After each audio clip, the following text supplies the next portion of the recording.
Hi everyone and welcome to HY Dyslexia Live Show. It's a pleasure to have you all join us this evening. We are speaking all the way from London and we're going to have a phenomenal show this evening. We have the amazing Jo Bohan who will be joining us.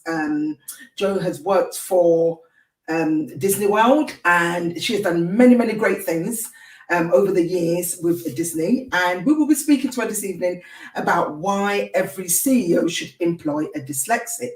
Now, I hope there are many CEOs watching this evening because we are great inventors, if I can use that word. We are creative people as dyslexics. And I know personally where I have struggled in the corporate industry because I didn't fit into the box, as they say. I am out of the box thinker. And sometimes it can be very difficult to understand myself with dyslexia. However, I believe that every CEO should employ dyslexic because we bring so much to organizations. Just before we start the show or go and speak to Jo, my name is Elizabeth Takyi. I am the founder and the CEO of A2I Dyslexia, also known as Aspire to Inspire Dyslexia.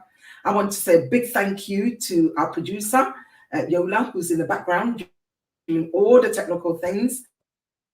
And I want to also say a very big thank you to all our viewers that watch our live shows on Mondays and comments. We do love the comments. Do keep getting them coming, or do keep sending the comments. Do share and do subscribe to this channel because amazing things will happen. Now, we are live on Facebook. We're also on YouTube, so you can watch it on either YouTube or Facebook. And as time goes along, we will be broadcasting on all our social media platforms, just getting used to how it all works at the moment. Thank you very much for that wonderful introduction that I've given you all.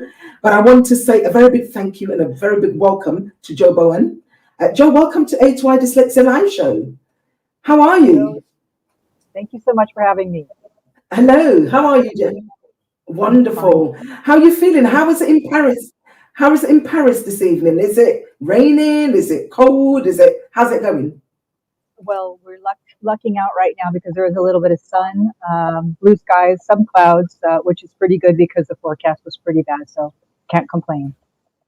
Wonderful. Do you know what? I want to say a really big thank you to, I know you've got a really busy schedule, but you still managed to fit us in, and we are so grateful for your time to come on our live show to tell us why every CEO should employ a dyslexic. Now I'm going to hand it over to you to introduce yourself, tell our viewers a little bit about you and why you're passionate to make a change. Yeah, well, I definitely am very passionate about dyslexia. It's something that I've discovered over the last few years, but maybe just to back up a little bit. So I am American, based in Paris, originally from the greater Los Angeles area. I have a career in commercial finance, started out with KPMG, did sort of that traditional finance route, and then I landed up at the Walt Disney Company. Along the way, I got married and had 2 children. And when my son, who's the youngest of my 2 children, was about 6 years old, he was diagnosed with dyslexia. And as a Franco-American family living in Paris, this was a bit daunting for me personally. Up until that point, I hadn't known much about dyslexia, and I had to throw myself in the deep end. But, before that, I had a little exposure to dyslexia, and it was through my entourage in France, and basically the children of friends and colleagues. And I did see quite a few cases where the children were struggling. So it was quite frightening, I have to say. So what I did is I threw myself into dyslexia. What is it? And as I am American, I did read a lot in English. And I came across some amazing books that were really speaking to the strength side of dyslexia. In fact, just the brain, the operating system, if you will, inside the brain, and why it was resulting in these learning challenges with reading and spelling and writing in school as a result. But, more importantly, all of these strengths that were coming out of it. And that was just blown away by that. And I thought, wow, there's just so much out there that people don't know. And frankly, I was inspired. I was inspired to see that and to be able to share that with my son. And, I really wanted everybody to know about this. And so fortunately, there was a great opportunity at the Walt Disney Company in Europe, whereby a launch or a request for projects that had impact was thrown out to the staff. And really, it was the opportunity for me to be able to dive into this topic and explain to people, what dyslexia was, and really the exciting side of it that people didn't really know much about. And that's where my Project Dysnie, originated. Right. That's so phenomenal. That is so amazing, Joan, because Walt Disney, I think I've read somewhere that he may have been dyslexic or not. We don't know. But I think I may have read some. And the creativity that goes into, the Walt Disney and the films and everything else is just unbelievable. Now, whether was dyslexic or not, I don't know. But I think when we had a little mini meeting, he might not be, but I just love all the creativity that goes with it. I mean, are you able to share a little bit about, Walt Disney, how you work when you worked there and things you experienced and the fun of working with Walt Disney? Are you able to share a little bit of that with us? Yeah. I mean, Disney is a pretty amazing company. I mean, I'm from Los Angeles, so I grew up into the Walt Disneyland, right? I mean, as a kid, where we went. And so I was pretty lucky that I was actually living in California. So it was something that was very near and dear to me. And, never imagined that I would ever work for the Walt Disney Company and then halfway across the world. So from the minute I started with Disney, I have to say it really was magical, because not only was I working for a place that I admired and that as a kid I loved, but, I was really, first of all, working with the film industry on the film industry side and film distribution in Europe. We started to get our self-distribution operation in place, opening up offices across Europe. The animation films were getting more and more extraordinary, so it really was the time for Disney. So it was absolutely magical. And the other element for me personally was that I was in Europe and able to travel across Europe to see all of this. But, you're just thinking of Disney as a whole. I mean, there's this amazing drawing that Walt Disney drew up in the early days of the company, and it really was showing the amazing synergy between all of the business units at Disney. And that drawing is something that is still so powerful and relevant today. It was just showing the content on one hand, the publishing business here, the music business there, and it was just this amazing map that was just showing how everything works so beautifully together. And, it's funny because when I started to work on this dyslexia project, I came across that map or that drawing that I obviously saw many years prior. And I thought, this is just still so relevant today. And it's a great place to be able to do different parts of creativity. And, the great thing about the Walt Disney Company is there were really quite a few different outlets. You had the film side, you had books, you had games, you had the amusement parks, you had the Disney Channel. I mean, it was just all over the place. So pretty amazing business, working with great colleagues who were just amazing as well. Great marketers, great salespeople, people with ideas. I mean, it's just, It's great. Yeah, wonderful. Now, you're in Paris at the moment, and you're, so tell us a little bit, currently you're working on your own project, I believe. Now, I want to read a little bit about your biography, because I know that you're going to put it up, but I feel like I should read a little bit about you, because you're a social innovator, and dyslexia advocate. And I think it's really great, the work that you're doing. So Joan is a special innovator, intrapreneur, and dyslexia advocate based in Paris. She has over 25 years experience working for Walt Disney Company in various roles. A personal challenge, her son's struggle with dyslexia led her to found Project. Is that, how do I pronounce that? Dyslexia. How do I pronounce the project's name? So Dysnie.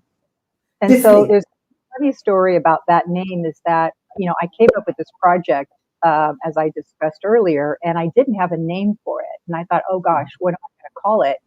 And I realized that looking at the word Disney, misspelled Dysnie, was a perfect way to call the project, as a sort of nod to the misspelling. But, there was the perfect Dys. So it's Dysnie, which is hardly different from Disney, right? It speaks more seeing it written, but, there's a little bit of a pronunciation difference. Right. And you really want to, obviously start this project because your son was diagnosed and you're like, listen, I've got to do something to support. You're working mostly with young people rather than adults, isn't it? I know that's what you're currently interested in. supporting young dyslexics. Is that right? So the project, was a business project for Disney that I was able to get involved in 2015. And because Disney caters to children and family, really it was about helping that fan base and those customers. So, and the gist of it was empowering dyslexics, really, coming up with inspiring content, innovative product, and working with the dyslexia community. And, it was thanks to all of that sort of research that I had done, learning about dyslexia and the strength side of it, that I thought, this is just something that, Disney could actually do so easily, naturally, because these business units that I'm referring to for the project, working on the areas that would make the most sense for this community. Wonderful. Now, I'm going to go straight to my first question, Joan. Can you tell us more about the work you have done with dyslexia-friendly products in Dysnie? Are you able to share that with us and with our viewers? Mm-hmm. Yeah, thanks for asking. Dyslexia-friendly. I mean, that was the gist of it, right? And I just want to say, to step back a little bit about that, is that came up really as a need that I had as a parent. I wasn't really seeing product and content out there that was really representative of the dyslexic community. And, having my son, who was still quite, young and not an avid reader, there just was so much you could do, because when you are just diagnosed with dyslexia, right from the get-go, you start seeing a reading therapist. All different things in different countries, but, essentially a reading therapist that helps you learn how to read. And they use things like cutting up syllables to make it easier to pronounce.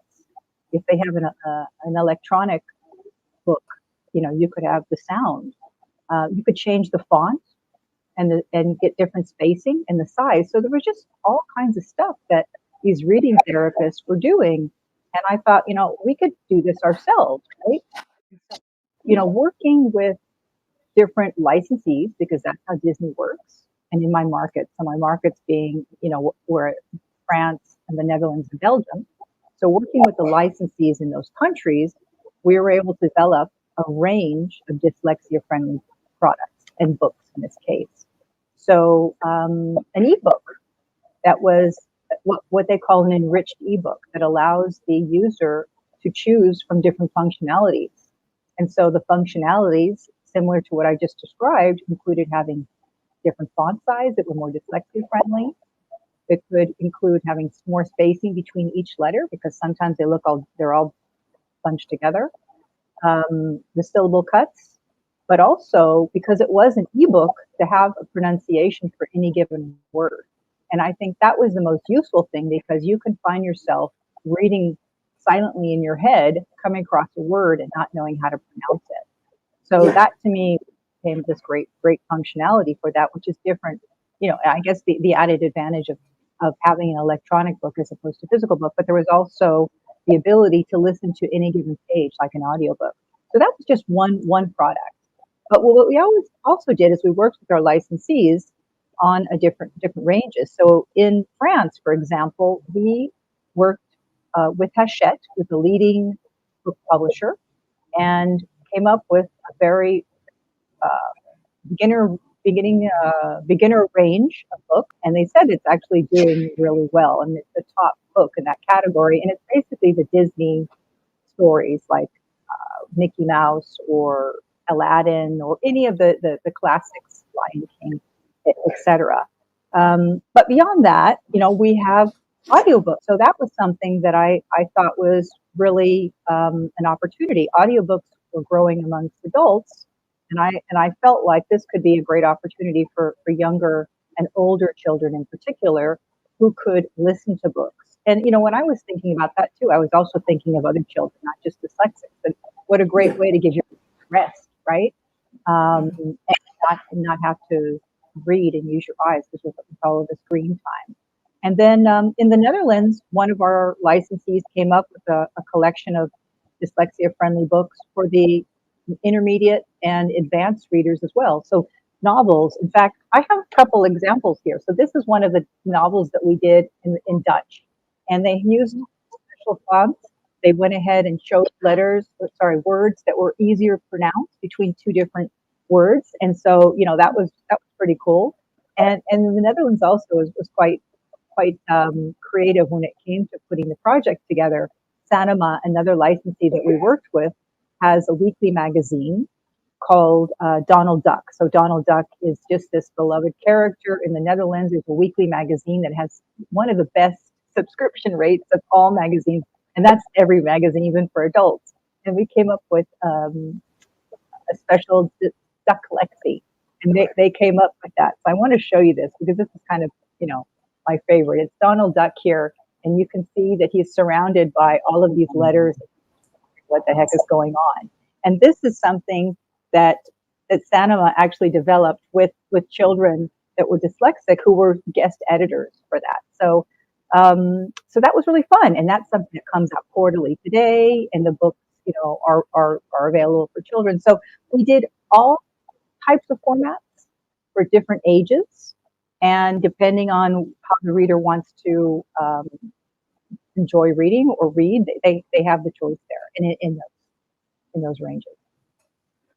That is absolutely phenomenal. So if anybody's interested in any of those books that you've shared with us, how do we get copies of it? How do we get to hear the audio version of these books? Right. So in Dutch and in French today, and so you can buy them on Amazon, the audiobooks, and even the French beginner reading books, you can get those. In the Netherlands, they don't really use Amazon, they use bol.com, but there's also, for the ebook that I referred to earlier, you can get that on iTunes. That's something that we made for the iOS. That's excellent. That's so amazing. Really amazing. I get really excited now, knowing that. I mean, are any of them in English? We can get them in English copies as well, or? Reviewed at the moment. Right, okay. Now, Joan, I'm going to come on to the real question, and it's the title of this program today. Why do you think every CEO should employ a dyslexic? Or why should every CEO employ a dyslexic? Well, first of all, I absolutely love this question.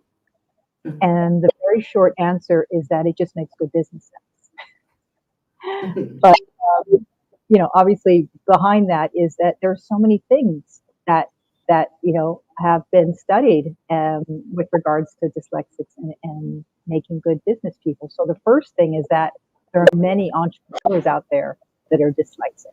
There was a study by a professor at the Cass Business School, Julie Logan, who studied entrepreneurs and found that 1/3 of entrepreneurs was dyslexic. So that is definitely not a coincidence there. And the other thing that it's really important is that dyslexics, have to really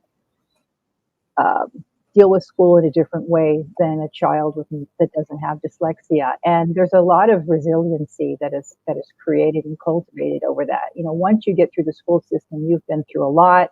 You have to manage that, and that is just a great thing to have for anybody. But I think there's something that's pretty amazing is that there's a great movement right now about all of the strengths. And there's this fantastic report that came out that was co-authored by Ernst & Young and this charity called Made by Dyslexia, which compared the World Economic Forum report on future job skills with the dyslexic strengths. And they found that they matched up perfectly. And, whether it be reasoning, connecting, exploring, communicating, visualizing, all of those strengths. So it was just so amazing to see that. And this is why you'd want to hire a dyslexic for the future of your company. But, the other thing is that, and the very basic thing is that dyslexics think differently. So this should absolutely be leveraged, bring that person to the table to come up with these other ways of thinking and doing things. So I think that in itself is just a reason alone to hire a dyslexic. But for everything else I said, there's clearly an upside for the future in any company. So what do you wish all companies understood about dyslexia and neurodiversity? That's a great question, because that's something I absolutely want to share with companies in general, is that first of all, dyslexia is significant. It's invisible and everywhere in a company. And there are a lot of people that may not even know they have dyslexia. And what the International Dyslexia Association has said, and this has been backed by other sources as well, it's between 15 and 20% of the population. So that's massive. And I think that when you hear that, you're just thinking, wow, this is amazing. We need to know more about that. And the second thing related to that is that it runs in families, so that, you know, you might have somebody that has a child a colleague that's dyslexic, and there's a chance that their child could be as well. And as parents of dyslexics know, this is not an easy feat. There are constantly, you know, there's a specialist in schools and do a lot of lobbying for your children. So as an employer, you need to be supportive of that employee that has a dyslexic child. So that's the first thing. And, you know, and neurodiversity is similar, because a lot of this is invisible. And so they need to know that there is really a big prevalence of dyslexia and other neurodiversities. And the other thing is that, you know, there are very specific challenges with these neurodiversities and learning differences, but there are an abundance of strengths, and they can be unleashed with the right tools and hacks. So that could be having a second screen at your computer, having a little bit of downtime from an open space if you're working in that environment, having the right kind of spell check for dyslexia, and so on and so forth. There are just so many things today that can be made available for dyslexics. But, you know, also, and this is kind of what I alluded to earlier, that, you know, dyslexics have a different way of thinking. So this is a business opportunity, you know, different perspectives about how this should be done. We just look at designing from dyslexia. You know, we're talking 15 to 20% of the population. Shouldn't we be looking at all products and experiences to make sure they're dyslexia friendly, to reach that population? I mean, this is essentially what we did with the project that I did at Dysnie, but this is something that dyslexics can speak directly to, as well as any other neurodiversity as well. How do we make that more friendly? And, you know, I'd say the last thing I think with respect to this, what companies should know, is that dyslexia, because it's so significant, I think is the tip of the spear for disability. That, you know, it'll get the conversation at work going around disability.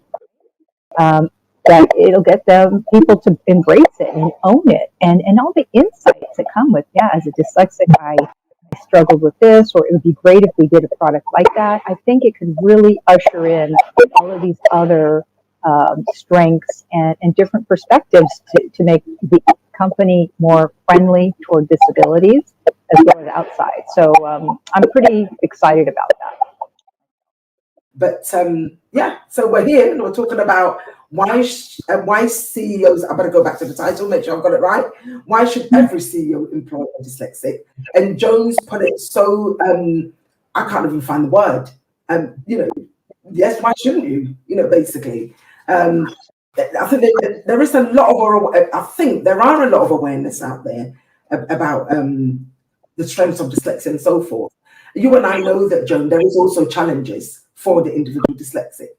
But I think the point I'm trying to make is that shouldn't overrule the fact that one may look at a dyslexic, actually, I'm not too sure that I may be able to do this, because I'm one of these people, show me once, but show me properly, and take your time and show me what I need to do, and I've got it.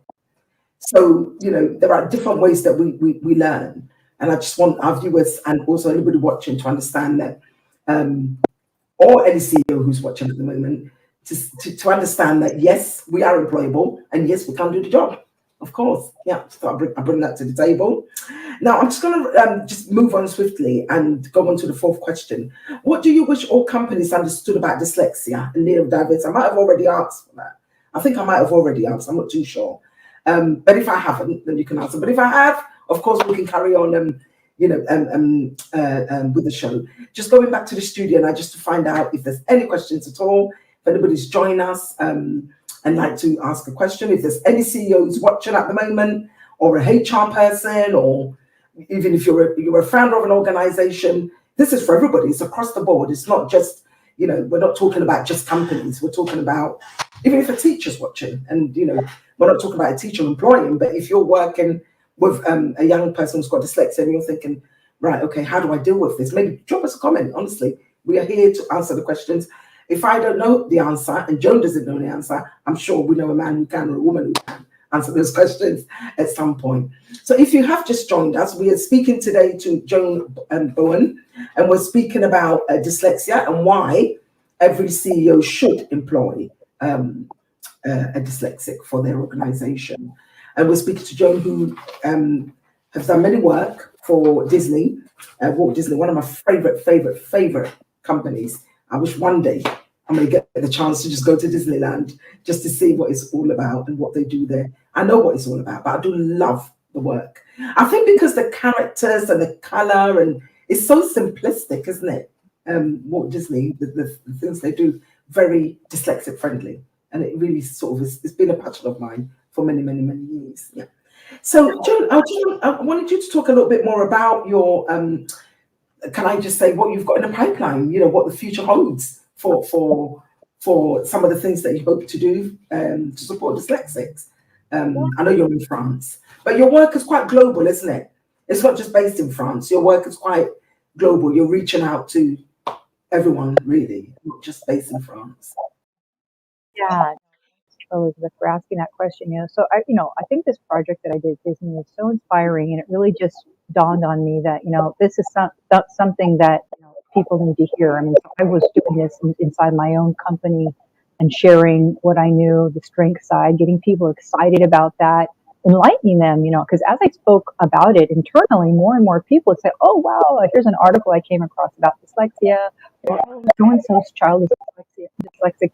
Maybe you can help them." So I realized that the more you talk about it, the more people know, and it was just this virtuous thing. So, my goal living in France, not an English-speaking country like many, is to really get that positive word out there, because what I referred to and what I used for my project was coming out of the US in particular, the English-speaking world. So that research I referred to came from the Yale Center of Dyslexia and Creativity in the United States.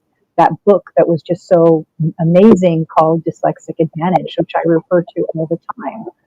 And that Ernst & Young report that I also refer to, I mean, again, that's coming out of England and the English-speaking world. So, how can I get this over in the non-English-speaking world? So this is something that I'm working on today to try to get that messaging going. And I think it has to start with getting those publications in French, but it also involves getting the scientific and the medical communities involved in that, to say that, yeah, this is great research that's coming out of the United States, and this is something that we in France can do to add to that.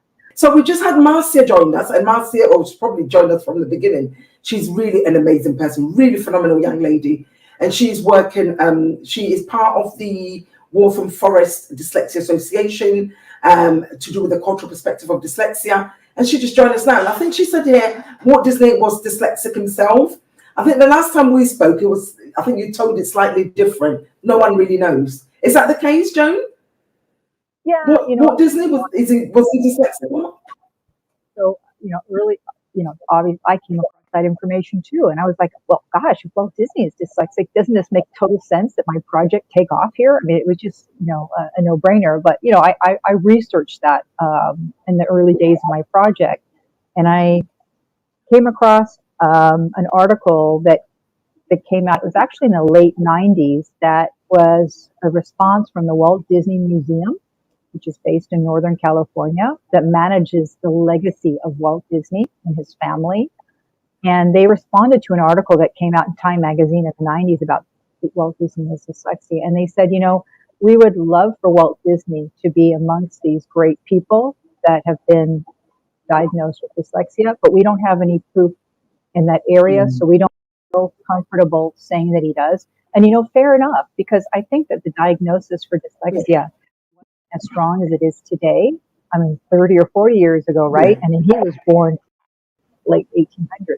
So it's something that, they just weren't comfortable speaking about. But certainly when you look at his strengths, you think, wow, he must have been. But, this is not something that family has really been able to. Yeah. Well, thank you so much for that, Joan. And it's nice to kind of get that out there to our viewers and also anyone watching at the moment. So again, we'll go back to our studio and see if there is any comments there. I know Marcia joined us. If there's anybody that's joined us at the moment, our producer will put it up here and we'll say hello to them. We say hello to everybody anyway, and people watch across the world. And we're so grateful that they've dedicated 45 minutes of their time to watch this live show and share it with their peers as well. and colleagues and families. Like Joan said, dyslexia is hereditary. It is, what's the word? I'm trying to find a word actually. Is it hereditary and genetic? Yeah, it runs in families, yeah. And sometimes as parents, we might not even know that we've got dyslexia until it's picked up from our kids. And you're like, oh, actually, that makes sense. When I said we may not know, for example, I didn't know I had dyslexia, but luckily for me, none of my children have got dyslexia, but we do have neurodiversity in our family. It's not so much dyslexia, but it's other conditions as well. So you may not know that you've got this condition, and you're carrying on as normal until your child is diagnosed, and you're like, oh dear, this is when I need help. Yeah, and I will encourage people to go for the support and the help they need. It's really vital. It's so important. I wanted to ask you a question, Joan. What is dyslexia viewed like in Paris or in France? What is it? How do people see dyslexia in France? Well, what we see a lot is that it's a difficulty, it's a learning disability. It tends to be associated with the struggles and not at all with the strength. It's really about surviving and not thriving. I mean, to put it very, very simply. And when I say thriving, I mean that there's no nurturing of those strengths. And this is precisely why I think that this messaging needs to change. Is that for me, that was a game changer for my son, is that the minute I came across these strengths, first of all, I thought, whoa, there's a light at the end of the tunnel.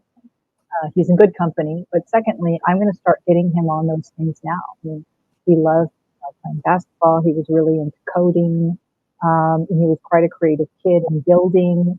And so I got him involved in these sort of extracurriculars. And, I would buy games in that area. So if you don't know that, you're not going to nurture it, right? So I think that it's, just something you're more focusing on the surviving part of it and the legislation that might be necessary and the children get the accommodations. And they do, to be fair. My son has had all of the accommodations that you could find in, I would say most countries that provide that, extra time, use of the computer. Some schools are better than others. I think the university system could take a page out of the UK university book, because I think they do a pretty good job of identifying and providing support in a very organized fashion. So I think they're just a bit behind, if you will, but they're ready for that kind of the positive message and in those learning support centers. Yeah. I mean, to be honest with you, I think we're really blessed in the UK, to be honest, in terms of once, like my dyslexia was picked up at uni. At that point, I got the support and help I need. In a workplace, I get the support and help I need. So it's really like, I think we're really blessed. And I've spoken to so many people across, like India and France and all other countries, Australia and other countries. It's not as, what's the word I'm looking for? It's a bit of a challenge for people to kind of get the help and support they need. I think we're really blessed in the UK to have a system that is in place. And if you want that help, it is available. I'm not saying it's easy to get those help, but if you keep perseverance makes it like you can go for the help and support you need. I don't think anyone would directly discriminate with someone with dyslexia, face to face in that way, because it is under the Equality Act 2010. If you are discriminated against due to the condition, and this is why I always encourage people to go for the help they need, the support they need. It makes a huge difference once you get the diagnosis and the help you need. And even if you haven't got the diagnosis and you just speak to your line manager and say, look, I need help and I learn differently, there is so much help out there. And I think we're quite lucky to have such an amazing service in the UK for people with neurodiversity. Yeah. Right, that's wonderful. Thank you so much for sharing that knowledge with us. Again, if there's anybody who's got a question or who want to ask Joan or myself a question whilst we're live on air, it doesn't matter what it is. It could be any question. Sometimes you feel, oh, should I really ask? Why not? We're talking today about why CEOs should employ dyslexics. There are a few sort of articles written. I think there's a company, which I'm not too sure if I can pronounce the name of it. It's an intelligence company, I think, in the UK. It begins with G. can't remember the name of it, and they will specifically employ dyslexic and people with neurodiverse conditions, because focusing and getting it right. And I mean, I'm one of these people. Whatever I do, I will make sure it's perfect, that there's no mistakes in what I do, because obviously growing up and making mistakes and so forth, you don't want that sort of what's the word, when you're sort of growing up and you've been told that you won't amount to nothing, or you're silly, or you're not intelligent or clever. As you grow up, as the older I've got, the more it's like, actually, I've got to get that right. And to get that right, you will get it perfect from me, and I think it's a great skill to have, to make sure that whatever I am doing is up to its perfection. Obviously, I'm a human being. I can't make mistakes from time to time. However, then I would go over what I have to do and over again until it's perfect. And then, it's just great to employ dyslexics and make sure that we are the future generation, and we are here to make a change, to be precise. So, if you've just joined us, I have explained why we're here today and what the show's about. If there's no comments or anything, we carry on talking to Joan about some of the amazing ideas that she's got, and what she wants to do in terms of support dyslexics in France, which is a really, really great place to start. And I know, Joan, it can't be easy. It isn't easy at starting anything. I know in the past you've done some great work, and you will continue to thrive and do so much great things in terms of dyslexia and so forth. So I think, if there is no questions coming from our viewers, is there anything at all that you want to add or say just before we finish, Joan? Is there anything you want to tell our viewers? Is there like a tip that you can give someone who is maybe going through challenges at work, or in an organization, they've just set up and thinking, oh, I've had an application from someone with neurodiverse condition, how should I go about it? Is there any top tips you could give? Well, I mean, just something that comes to mind is that for an individual that's dyslexic working for a particular company, I would take that on myself as a dyslexic and say, how can I, share with my employers, what dyslexia is and the strength side, and kind of pitch it into an initiative. How can we make our products and services more dyslexia friendly? I mean, because the minute you start doing that, or having the conversation anyway about that, the conversation around dyslexia will continue, and it will be a virtuous circle, and allow you to share all that positive information about that. So I just felt that the experience of doing that at Dysnie was the unexpected upside of having a project, is being able to talk to so many people about the strength. So I would absolutely encourage anybody and everyone in a company that is dyslexic to have a look at their products and experiences and think, how could they be better, and pitch that to their management. And I think that will lead to some pretty amazing things. Excellent. What a great way to finish the program. I just want to say thank you so much, Joan, for joining us this evening from Paris. We are in London, so it's evening for us. I don't know what the time is in Paris at the moment. And honestly, the knowledge that you shared with us is absolutely phenomenal. And if anybody wants to get in touch with Joan or support the project that she's doing in any shape or form, contact details, or how you can contact her, which I've got here somewhere. She's on LinkedIn, Jo Bohan, and you can actually, connect with her on LinkedIn. And who knows what might happen, from here. If somebody have got tips for her or ideas, or in any shape or form, how she can even raise funding to start some of her projects that she's doing, it would be really great to connect with her. She's doing amazing work in France, in Paris. And I just want to also say, dyslexia isn't just within the Western countries. Dyslexia is everywhere. Doesn't matter where you come from. Dyslexia is in every community. So if anybody is watching and thinking, well, actually, what is dyslexia? Either Google it, or if not, just contact us. We're on all social media platforms. If you're a CEO and you're watching at the moment and think, oh, okay, I've just watched this program and I really do want to start, recruiting or opening our doors to more neurodiverse, i.e. dyslexics as well, do contact Joan as well, and myself. And of course, you can drop us a message on our social media platform. I just want to say thank you very much to all our viewers for joining us this evening. As I did say earlier, do share this live show, subscribe to our channel, our YouTube channel, And I want to say a very big thank you to Joan for joining us all the way from France this evening. Thank you so much for the work you're doing. Continue to do what you're doing, and you will make a change, and so many people's lives will be changed. As a result of what you are doing. Unless there is anything else you want to add, Joan. If there is, I'll give you the platform to speak. And is there a last word you'd like to share with anyone? I want to thank you for all that you're doing and having me. So it's great to hear these stories, and I'm really happy to be here with you and chat with it. So keep up the good work. Looking forward to seeing some of these. Thank you so much, Joan. Thank you so much. That brings us to the end of our live show. I want to say thank you to everybody who tuned in today or joined us on the live show. And we want to also say thank you to our producer, Yola, who's in the background making it all happen. Our researcher, Rachel, all these sort of meetings backwards and forward and everything, how this show comes together. It takes a team of people to put it all together. So we just want to say thank you to Rachel and all the admin staff that support the amazing live show that we do. Thank you, Marcia, for joining us this evening. Absolutely phenomenal young lady. And just before we go, there's a little trophy, an award behind me there, and that came from a company called Genius Within for Neurodiversity Awards, and we won. In fact, I have forgotten what we won. It's written on there, but I've forgotten it. So I just want to say thank you so much to Nancy and the team for the little award that I've got sitting on there. And once we do go back in the office, we will share it there. And I was so chuffed when that came through the post. Genius Within is an amazing organisation supporting dyslexics and neurodiversity, as well as ADHD, autism in the workplace. Really amazing. And I purposely left it there because I wanted to say thank you. I think Heather just said, wow, congratulations.